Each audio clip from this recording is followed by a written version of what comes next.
Oh, what? I'm already live? That was not my intention. Okay, well, that was silly. I was just like messing with the. I was just messing with the. It's embarrassing. I don't remember going live. When did I go live? So.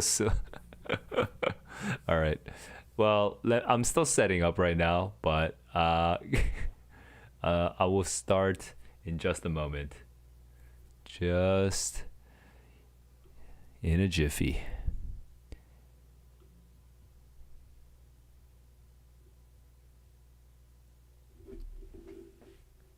All right. Come on.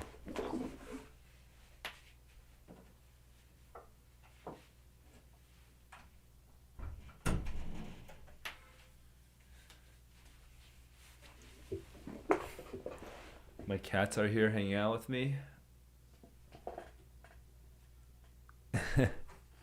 Over here is Kore. And over here is Ogu. Hey, Ogu. Okay. And this is me. This is my mug. All right.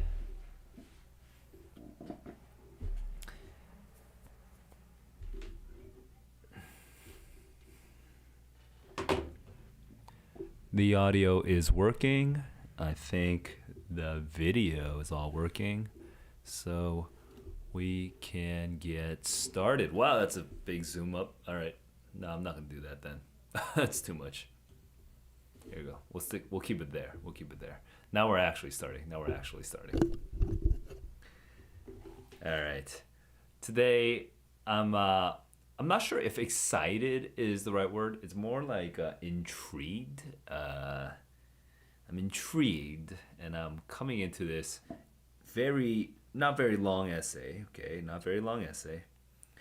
by the famous and infamous Albert Einstein himself.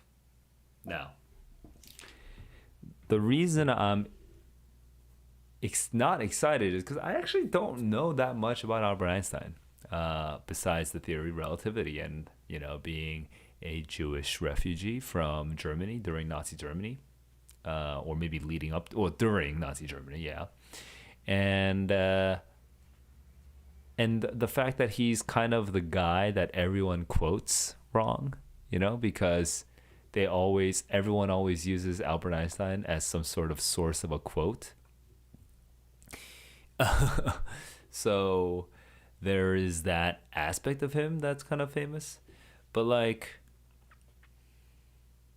what else is there to know, right? Unless you're really into physics. Well, it turns out, okay, from this very brief blurb, this blurb about him, he became renowned as the smartest man alive, but he also wrote articulate essays on morality and politics. Some of his topics included the question of disarmament, the relationship between religion and science, and why socialism. A refugee from Nazi Germany, he was a passionate defender of democracy and social justice. And apparently this essay is surprisingly personal. Interesting. Well, coincidentally, I was just teaching an SAT passage, practice SAT passage, that was one of which was actually written by Albert Einstein himself. So I was thinking about like his writing for a moment, and then I thought, why not just have my students who all know, no matter how young they are, they have heard of Albert Einstein. Why not have them read him directly? So here we are. Now let me just make this more optimized for YouTube. Here we go. Before I get right into this, though, I do want to start with the pre-reading because there are a couple questions I want to answer for myself regarding Albert Einstein, which is,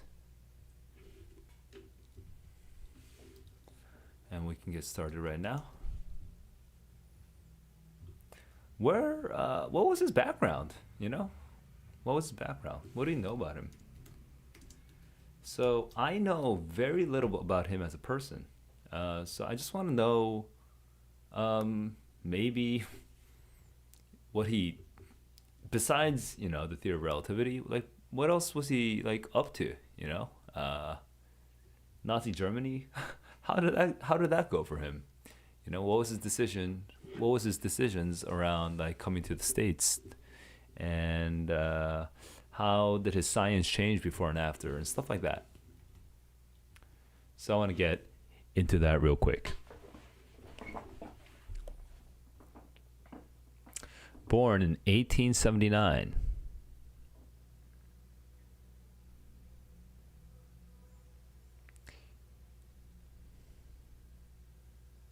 Relativity and quantum mechanics are the two pillars of modern physics.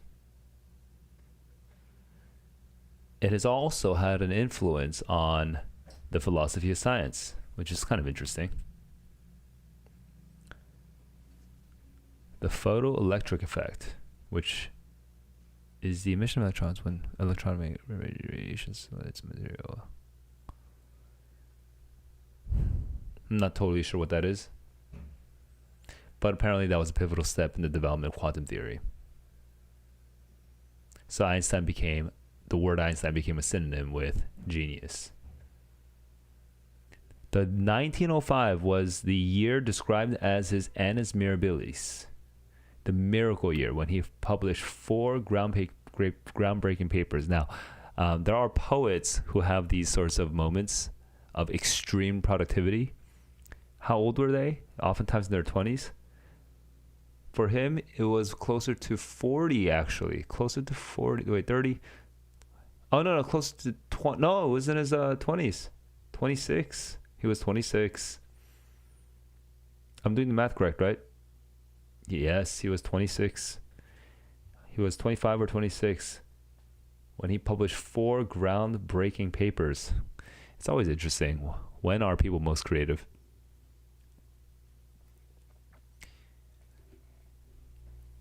So,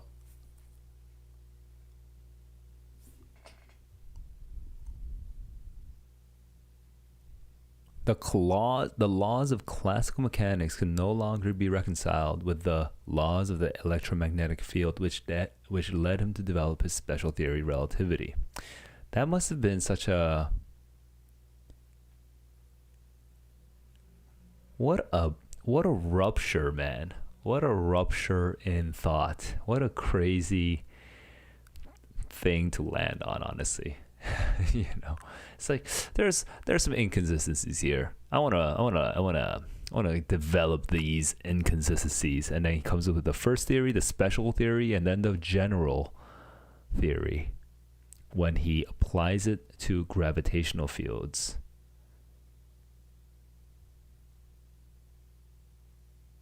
And as I recall, quantum and general relativity didn't really play nice with each other, right? That's the problem, right?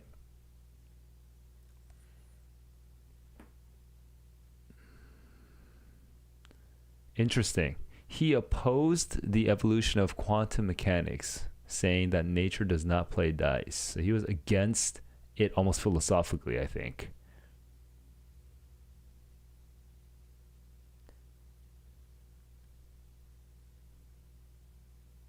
So he started becoming isolated from mainstream physics. That's interesting too. That's interesting. And I wonder if is there not a correlation between the kind of genius that is required to be at the age of 25 make like groundbreaking, paradigm altering contributions, and also having the same sort of spunk that makes you an outsider in old age. I don't know. So he was 26, and where was he in 26? Was he in Germany? Oh, and this essay that we're talking about is when it was 1931. So, and he probably left during Nazi Germany, so that must have happened maybe 1931 is before he left Germany. That would be interesting. He forsook his German citizenship. Interesting. Now, all this stuff is the physics stuff, and that comes out all later, right? So by 1917, how old was he? Hang on, let me just double check. So if he was 26 over here, he was 38 over here. Okay. The general theory was when he was 38. And then this essay is even 14 years later, so that's when he was 52.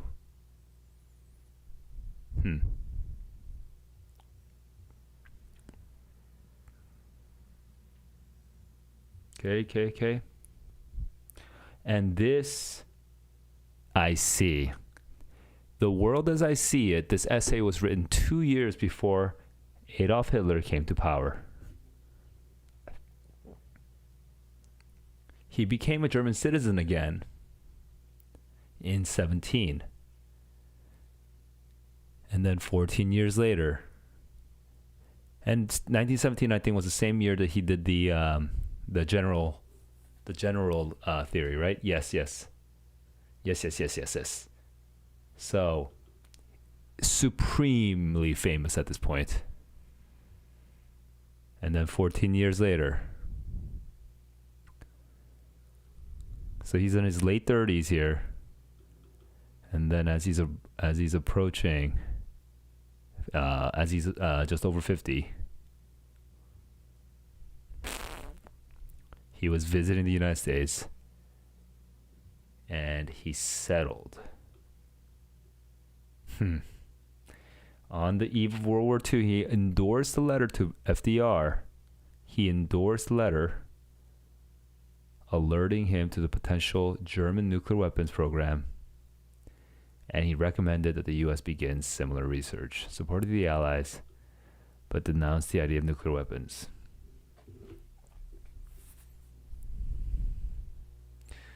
This is the information I was really curious about, so I'm just trying to figure out what to do now that I basically understood.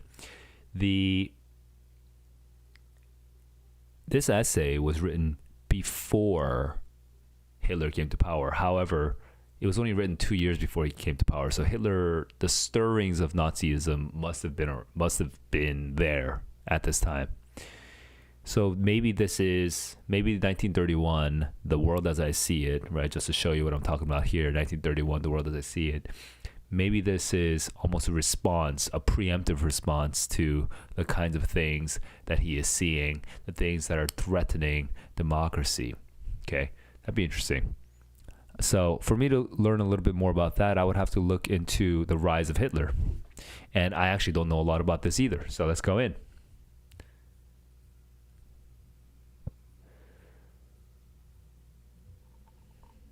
So I'm going to focus on the rise only right now. All right, here we go. Mein Kampf, okay, was in 1925. This is 6 years before The World as I See It.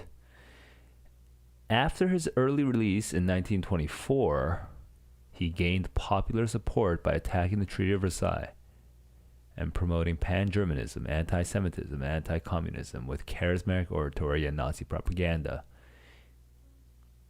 As part of a Jewish conspiracy, he held the most seats in the Reichstag, but did not have a majority. As a result, no party was able to form a majority parliamentary coalition in support of a candidate for chancellor. They made him chancellor, 1933. Then they passed the Enabling Act of 1933 to make and enforce laws without the involvement of the Reichstag into Nazi Germany. So I'm going to look into Mein Kampf. Here's why. I want to know the kind of ideas that Albert Einstein might have been fighting. And I don't know about Mein Kampf, so here we go.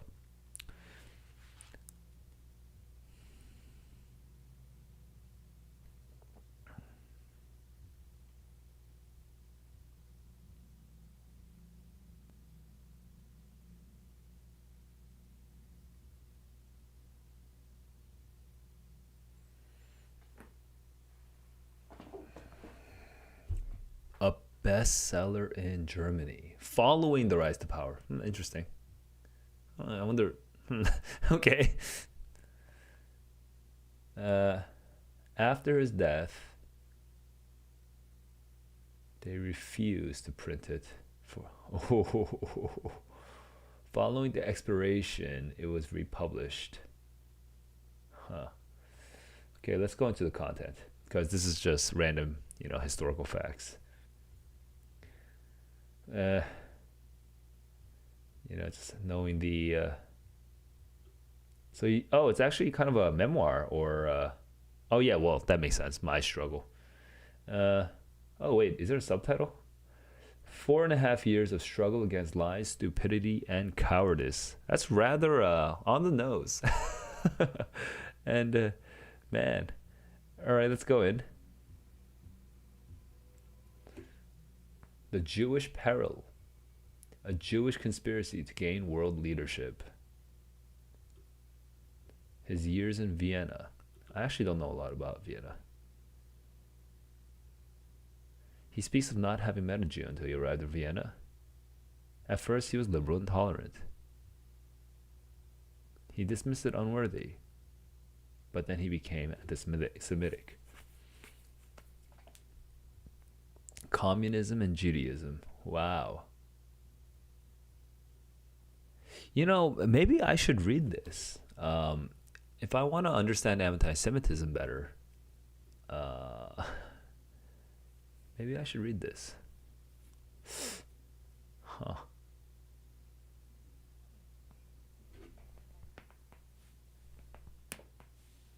Oh, my shoulder. Please ignore that noise. Okay. Bad habit.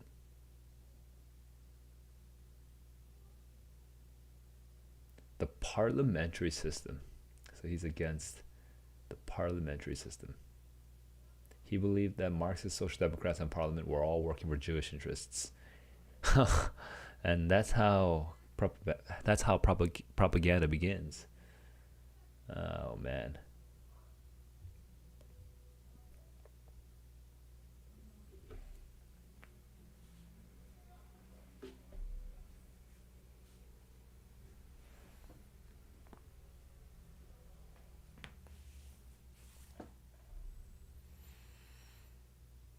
He was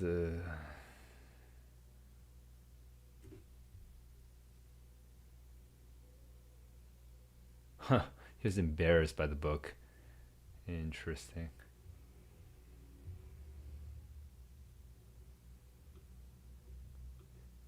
The Jews and Bolsheviks as racially and ideologically inferior and threatening, and Aryans and National Socialists as racially superior and politically progressive.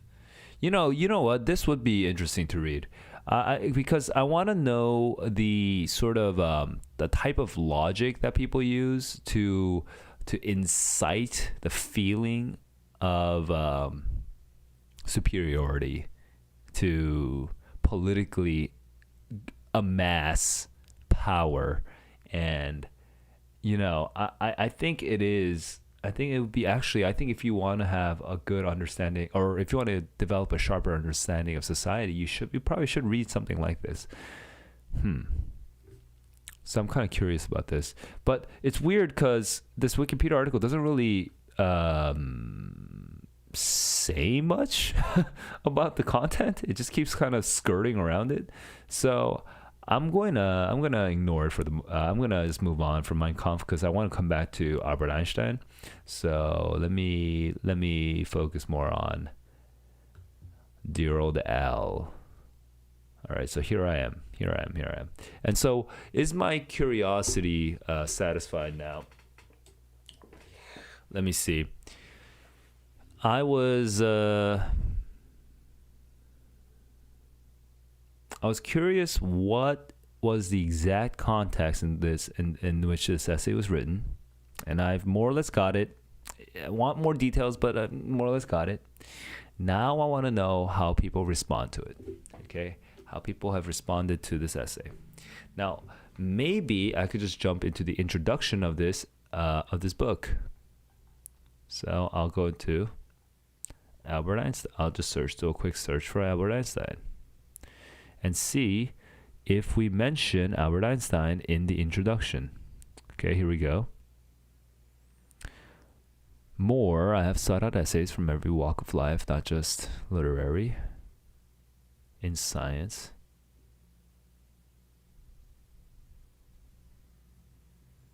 He doesn't make any particular choice. He's talking about his editorial decisions, but not about the content, really.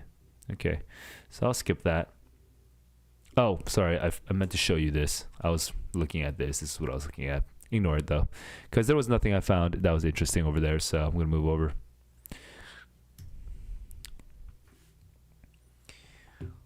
And so let me do a little bit more searching. The world as I see it, an essay by Einstein. I saw this before. That's just the original text. I wonder what this book is. Okay, so I'll look at this Goodreads review of the book. Oh, there's a Wikipedia article for the book, composed of assorted articles and stuff like that. So maybe it's just, so this essay is maybe just the most famous essay from this book. Isn't this the one where he talks about religion? Let's look at that. FS, Farnham Street. I vaguely remember this blog from somewhere.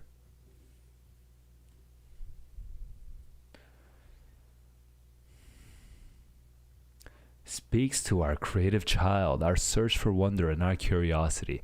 There we go. Right there. That's what I was looking for. The most beautiful experience we can have is the mysterious. Sure, I'm not going to read too much of the original text because honestly, this text is pretty short. So, huh? Oh yeah, this is the entire text. What? Okay, so literally we just had this one. Okay, that blog was not very useful. That one blurb and then went straight into a full text. The world as I see it, here we go. Anything interesting from here? Any interesting, don't buy it. What an unpleasant shock. It left out the final. Okay, yeah. That was just, people were just pissed to buy a book that was poorly published.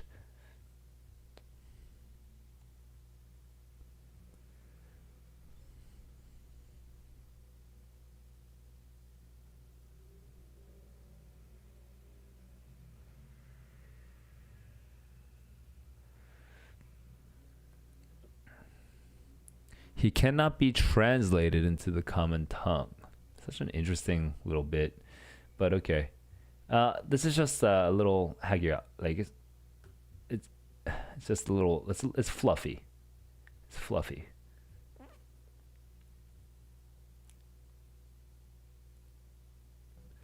Mein Weltbild. So the building of my world. Maybe, I don't know. Just making guesses randomly. Okay.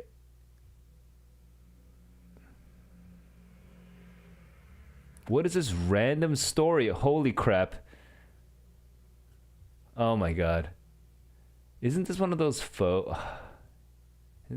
fake Albert Einstein stories? Okay, yes. Oh my god. Yo, all right.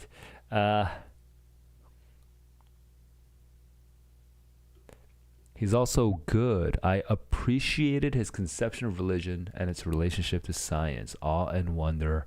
Awe and wonder. There we go. Awe and wonder. That's this essay. As I understand, that's this essay. This essay is the awe and wonder essay. Cosmic religious feelings. So we're kind of having like a Buddhism. Sure, we're kind of going into this beyond fear and moral based religions. Einstein sees a third state, cosmic religion, like Buddhism. Things we learn from Schopenhauer, of creativity.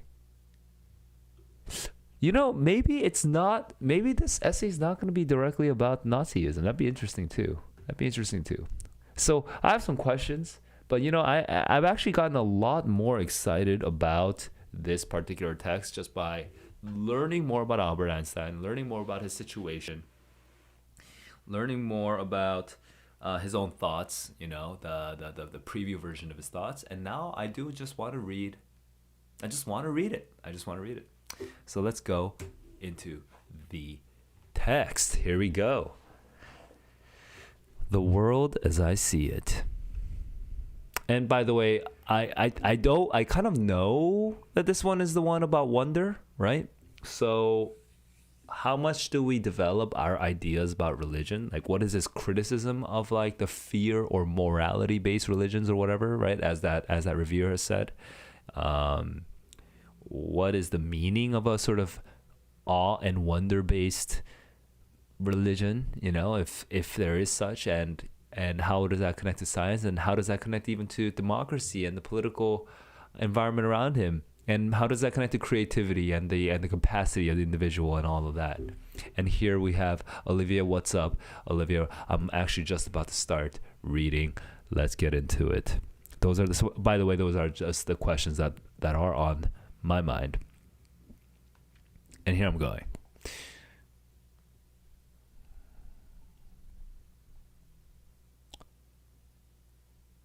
Yeah, how religious, actually, just to make that comment, right? How strange is the lot of us mortals. Each of us is here for a brief sojourn. It's almost, it's maybe it's Jewish and Christian, Judeo-Christian kind of language. For what purpose, he knows not.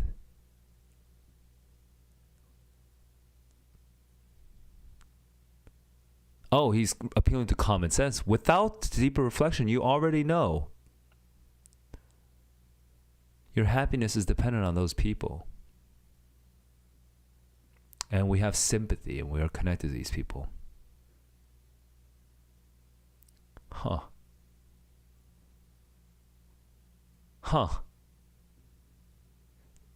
My inner and outer life are based on the labors of other men, living and dead. And I must exert myself in order to give in the same measure as I have received, and am still receiving. I do get the Buddhist vibes over here.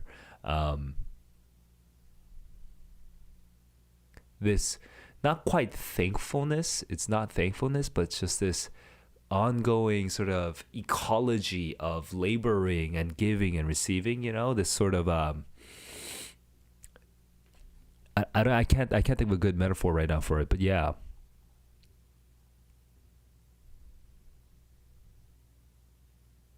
I'm engrossing on Duma. He is a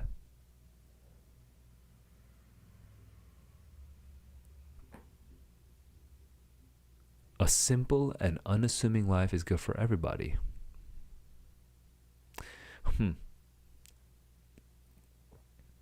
I don't believe in human freedom. We only act under necessity, internal and external. A man can do what he wants, but not want what he wants.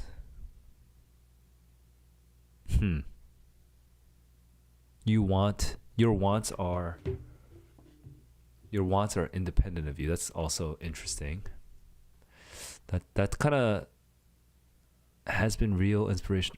That's interesting. I'm kind of thinking about this. I'm chewing on that.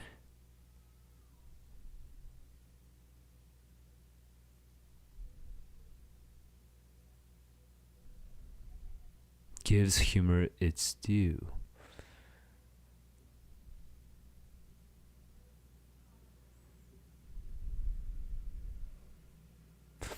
This idea has been a comfort and a source of humor, but why? I don't fully understand. A man can do what he wants, but not want what he wants.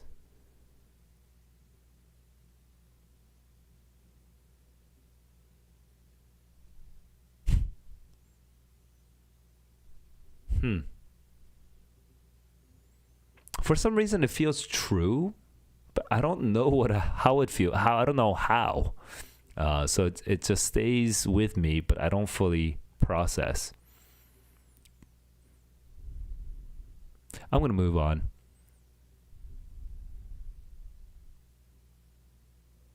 The meaning of your existence is absurd from an objective point of view.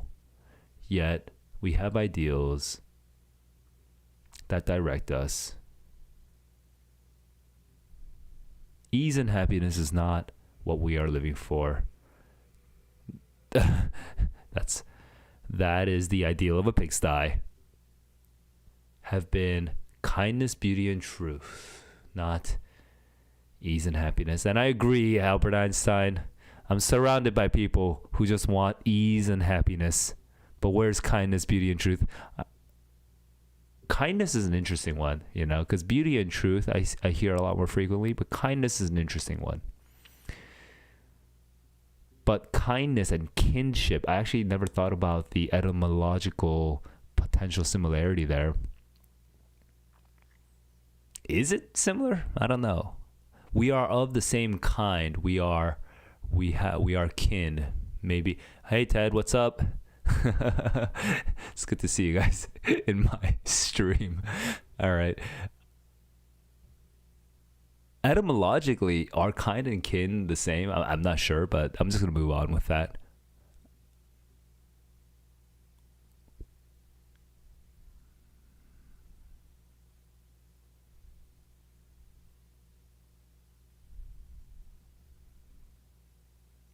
Contemptible. Well, so Albert Einstein's about that simple life, right?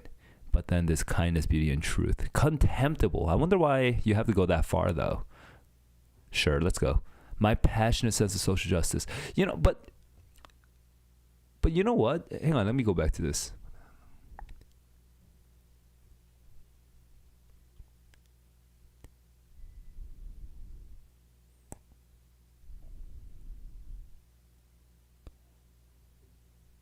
I'm struggling to see why these two sentences are next to each other, but I don't think that's that important. So I'm going to move on.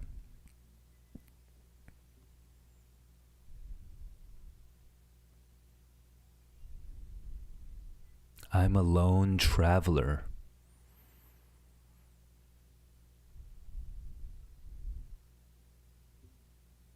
Oh, he's so weird. So he's like talking about kinship and all that stuff, but he himself is not really. He's always been sort of independent.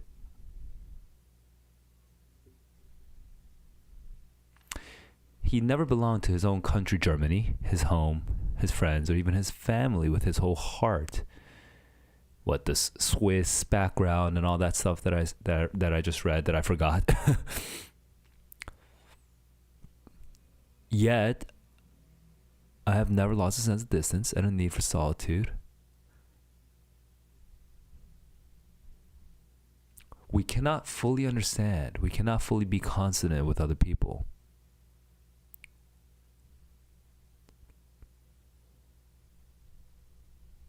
Huh.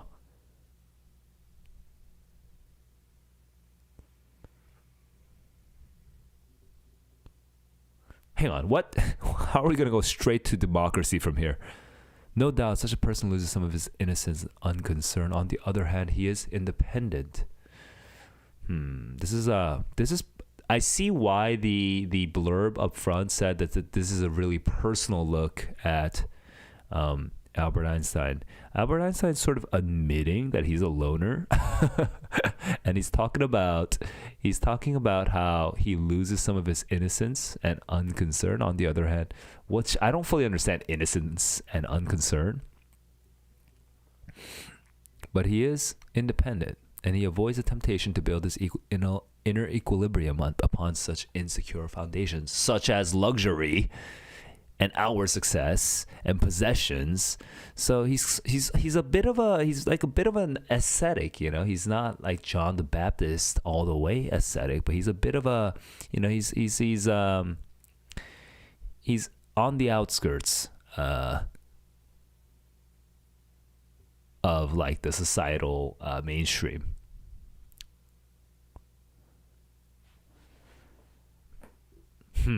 I like this irony bit. He's self-aware here.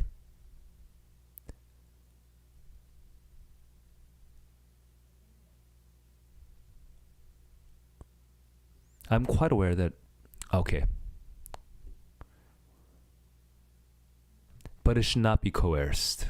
There should be a man who decides, but it should not be forced.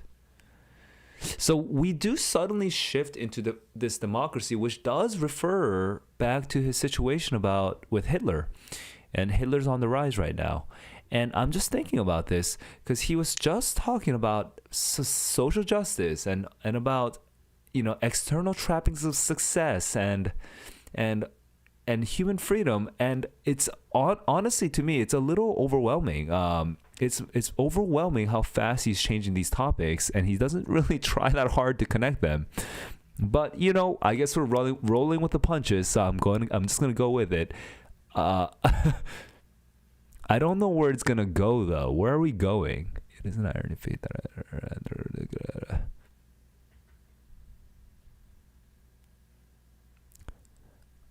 that's interesting.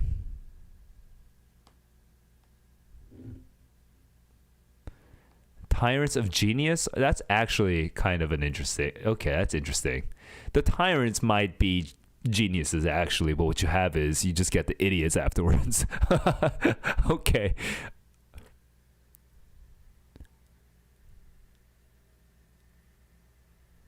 Wait, so is this referring to Tim Cook in Apple?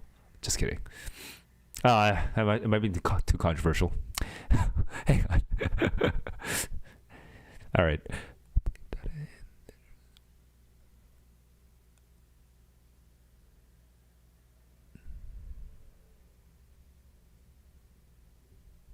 What I value in the German political system, this is funny because this continues to be an ongoing issue, is, you know, when we have citizens in illness and need, we kind of take care of them, unlike the US. The really valuable thing in the pageant, in the show of human life, seems not to be the political state of these things, but the creative, sentient individual, their personality.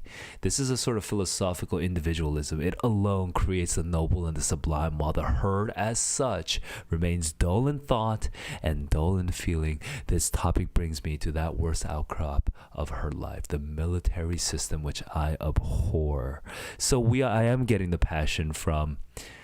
I'm getting some of the passion of Einstein here, that a man can take pleasure in marching in force. The strains of a band is enough to make me despise him.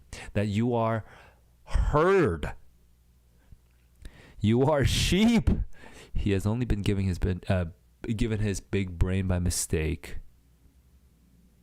He didn't need that brain. This is not creative. Heroism on command, senseless violence, all the loathsome nonsense that goes by the name of patriotism. How passionately I hate them. How vile and despicable seems word to me. I would rather be hacked in pieces than take part in such an abominable business. You know, now that I think about it, I don't really know what was happening with Albert Einstein during World War One. At that time, he was in his 20s. At the time, that was when he was having his genius years. Where was he?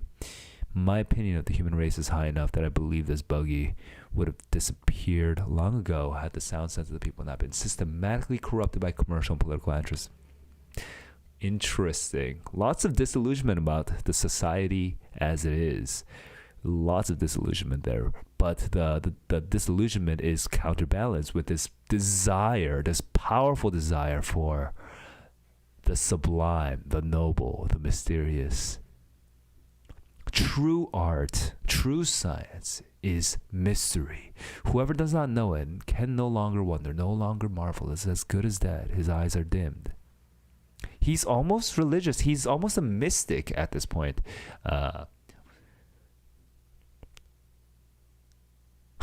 It was the experience of mystery that engendered religion. So I think he's about to make this connection with science.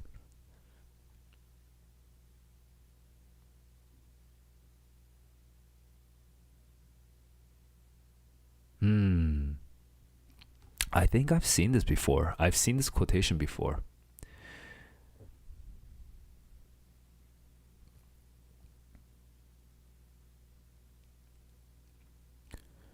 I cannot conceive of a God who rewards and punishes or has a will like ourselves. An individual that survives his physical death. We're talking about Jesus. Let feeble souls from fear or absurd egoism cherish such thoughts. Oh, that's a little insulting. Let feeble souls who have fear, who are egoistic, let these feeble souls believe such beliefs. I am satisfied with the mystery of the eternity of life, and with the awareness and the glimpse of the marvelous structure of the existing world, together with the devoted striving to comprehend just a portion of it, be it ever so tiny, of the reason that manifests itself in nature. What a weird essay, honestly. He moves from political philosophy to a bit of existential philosophy to just like some practical philosophy about like not having, not taking too many luxuries and stuff. What a weird little essay. But what I feel is nice about this, what I feel some connection to, is that it's so okay, how about this? I'll explain this in terms of the pre-reading. In the pre-reading, people kept talking about how the religion and the science were connected. What they kept not talking about is how the politics and the religion and the science were connected. And I think Albert Einstein must have done this on purpose.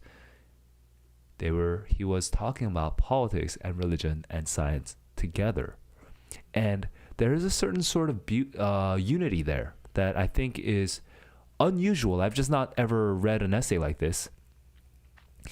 It's unusual and beautiful because his politics and his religion and his science, his politics and religion is unified in the mystery of nature. It's philosophical. It's like naturalism. He's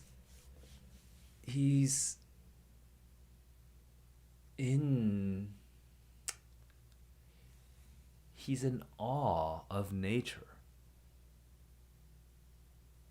and it's weird because he is Albert Einstein,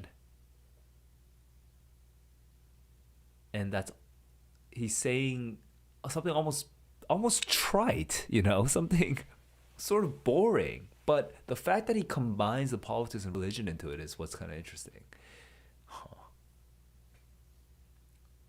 Let's be democratic. Let's be individualistic. Why? I want more people to be creative, to be connected to the sublime, to understand and to be in awe of the beauty, the harmony, the order of nature, the reason that is within nature. And what is this? What is this again? It is this knowledge and this emotion that constitute true religiosity.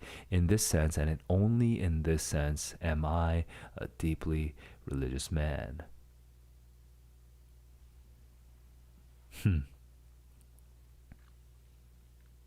The sublime, the sublime, the sublime. Albert Einstein and the sublime. If only I could feel the sublime the same way he feels it. I wonder what that would feel like. All right, let me move to tips and recommendations. Let me think. I think in terms of my pre-reading, I think my whole reading process was pretty good in the sense that I could keep myself interested in this essay the whole time. Um,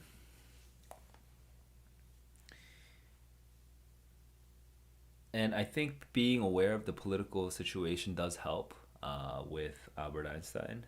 Um, and I think thinking about religion and thinking about the meaning of life also, if you've done a lot of that before, that makes this story more interesting, this essay a lot more interesting. So, I personally wouldn't be like, what's the relationship between science and religion? Unless I was specifically talking to someone who is exploring atheistic philosophy or exploring Christian philosophy, but or like religious philosophy or whatever. Like it's if unless they're specifically unless someone has specific opinions about religion, I wouldn't frame this essay that way. I would probably frame this essay more as, hey,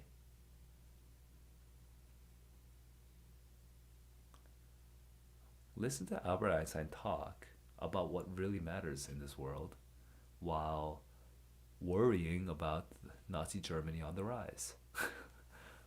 uh, and for him, it's a very deeply spiritual form uh, of meaning, and it manifests itself in science to some extent. And isn't that such an unusual answer? I think it might be interesting to hear what he has to say. Something like that. I think that would be kind of like my introduction to the work.